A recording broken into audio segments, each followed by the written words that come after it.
Elon Musk की Twitter deal पूरी होने के बाद ट्विटर को लेकर खबरों और खुद ट्विटर में जैसे बदलावों की बारिश आ गई है।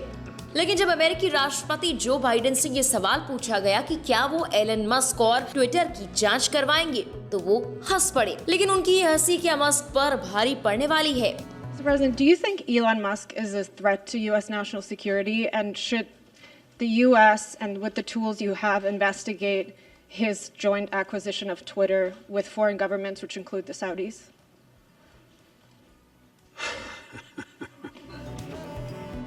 क्या अमेरिका को एलन मस्क से खतरा है?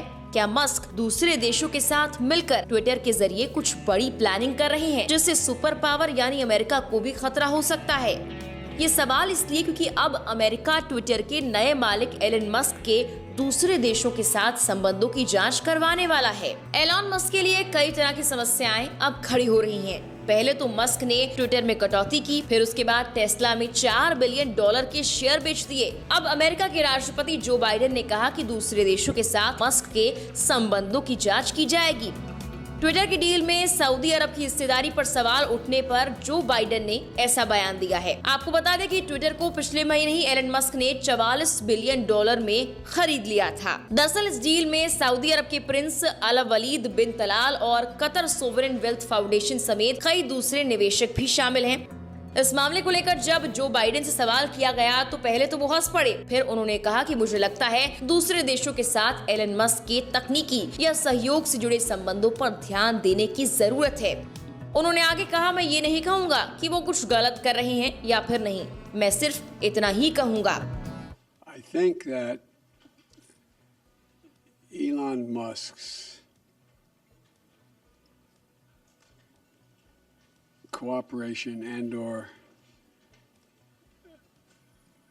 technical relationships with other countries is worthy of being looked at. Whether or not he is doing anything inappropriate, I'm not suggesting that. I'm suggesting that it's worth being looked at. इस मामले को लेकर अमेरिकी सांसदों ने भी जांच की बात कही। कहा यह भी जा रहा है कि इस डील की जांच की जाए ताकि प्लेटफॉर्म को यूजर्स की जानकारी जुटाने से रोका जाए। इसी के साथ मानव अधिकार कार्यकर्ताओं और सऊदी सरकार के आलोचकों को सऊदी सरकार से खतरा भी बताया गया। उनका कहना है कि ये चिंता का विषय है कि सऊदी की रुचि अमेरिकी प्रभाव को रोकने और खुद की राजनीतिक बातें छिपाने में है। कुछ और ऐसे मामले हैं जिनको लेकर मस्क की मुश्किलें बढ़ सकती हैं, जैसे उन्होंने सुझाव दिया था कि ताइवान को चीन से मिल जाना चाहिए। वहीं रूस यूक्रेन के युद्ध को लगातार लेकर भी एलन मस्क कई बयान देते नजर आए, जिसके चलते वो विवादों में रहे। फिलहाल के लिए इस वीडियो में इतना ही। तमाम देश दुनिया की खबरों के लिए आप लोकमत हिंदी को सब्सक्राइब जरूर कीजिए।